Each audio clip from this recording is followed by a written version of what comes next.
can change the world. One life, one heart, one soul, one mind at a time. Dr. Gro Brundtland is with us. Dr. Brundtland, this is such an honor for us. We've never had an elder on the show before, and I think it's okay to be able to call you an elder, right? Yes, absolutely. Tell us about the Elders Organization. Well, we are a group of elders that were called together by Nelson Mandela back in 2007. Mm-hmm. It was an initiative that also had Peter Gabriel and Richard Branson as some of the idea behind it, and also funders. So we are trying together, 11, 12 now, elders, to make a difference where there are intractable issues that seemingly governments and civil society are not dealing with. We are asking ourselves, can we help? We are independent. We are not dependent on any government. So we can speak freely, and we can try to help solve conflict and overcome issues in the whole area of peace and human rights. What do you think is the most difficult challenge that you have? Well, first of all, the world has a lot of problem areas. Yes, it does. Now we, as a group, have to focus on which ones we believe really deserve more attention, that are falling behind, coming below the awareness screen, and where we can really try to make a difference, because we have limited time and resources. Mm-hmm. So to find which areas really deserve the most impact from our point of view, that where we can make a difference in addition to what everybody else is doing. We are not trying to add to a crowded field. We try to see where there are gaps that really need to be filled. Let's move on to global health. You're the former director of the World Health Organization. There have been a lot of positive changes in global health over the past several years. At the same point in time, there are still a lot of challenges there. What do you think are the things that shows the most promise in helping the world become more healthy? Well, I think the fact that we are now speaking about global health illustrates that the awareness level across the world about the fundamental nature of human health, something that applies to everybody across the world, is fundamental, and that it's not a question of just nation's health or individual health. It's not even only public health from a domestic point of view.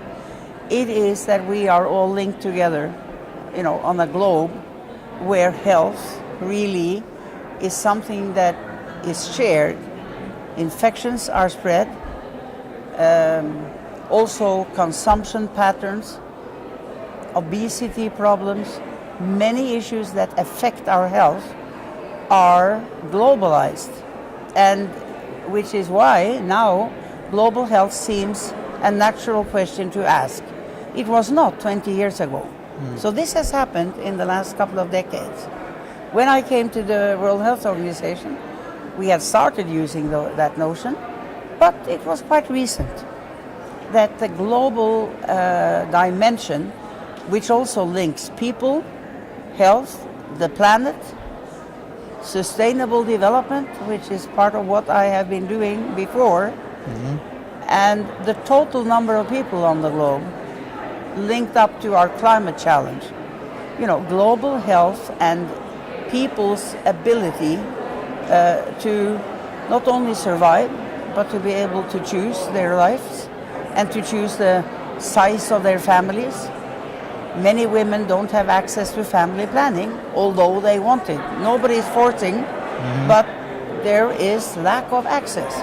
Even as population is exploding, we still, that's a health issue, it's a climate issue, sustainable development issue. Because the planet, with its environmental damage which is going on, is going to be overburdened unless we cooperate to lead better lives and not having to repeat history in poor countries across the world, where empowerment of women and ability to plan for your future will help everyone, not only those countries themselves. The theme here at the Hilton Humanitarian Prize and the symposium that has had, it seems to be collaboration. What you're talking about takes a lot of collaboration among groups who haven't collaborated before. Well, it certainly does. So, but without more of a common vision of what really counts and what human needs are about and how they have to apply to everybody, not only to a select few. You know, this you can realize, as I did in my case, early in life. Not everybody has realized yet, but they will have to, because we are in this together.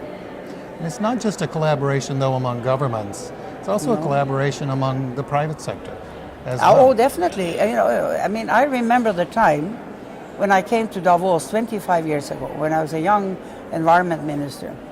The melody then was, leave all social issues to the governments.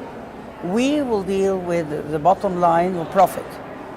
And yeah, that was the thinking. That's how people were speaking. To me, it was a shock. Today, nobody would even dare say that. Now, I think more and more business, private sector, well, NGO, government, they all are aware that we are all responsible.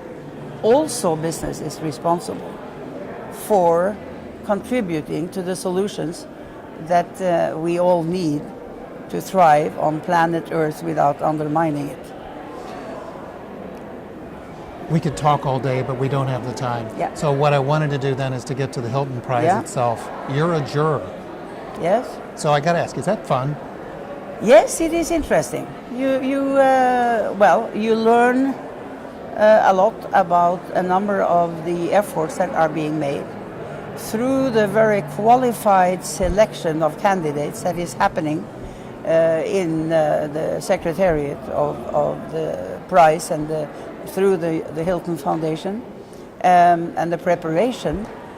Also, you benefit from getting friends among the other jurors, because you get very close when you sit days on end discussing the 15 candidates that we always are presented with, and asking each other difficult questions, commenting, listening to each other, learning through that process also as we move ahead to gradually focus on the 2, 3, or 5 best, because they are all good candidates. Otherwise, they wouldn't have been in our big books, where you study their of course the vision, the results, where that initiative came from, the innovation of it, what it can contribute, what model it can give to the world.